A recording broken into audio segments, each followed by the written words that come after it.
আশেপাশে অনেক মানুষ, ইচ্ছায় অনিচ্ছায় অনেকের সাথেই মিশতে হয়, চলতে হয়। সবার সাথে মনের মিল না হলেও একসাথে থাকতে হয়।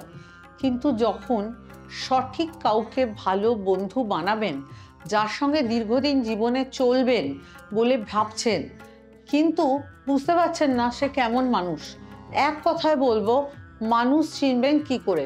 সবচাইতে সেন্সিটিভ হচ্ছে পশু পাখি। অনেক সময় দেখবেন অনেকের কাছে কুকুর, পশু পাখি এমনি এমনি চলে আসে, পাশে দাঁড়িয়ে আছে, চলতে থাকে, আদর খেতে ও আদর দিতে থাকে।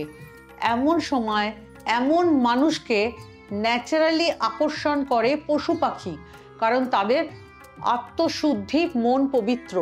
পশু পাখি সবার আগে তা বুঝতে পারে। সম্ভব হলে এমন মানুষের সাথে সম্পর্ক বাড়ান, এদের সাথে দীর্ঘদিন চোখ বন্ধ করে চলা যাবে, ভরসা করা যাবে। ভুল মানুষ করে, পশু পাখি মানুষ চিনতে ভুল করে না।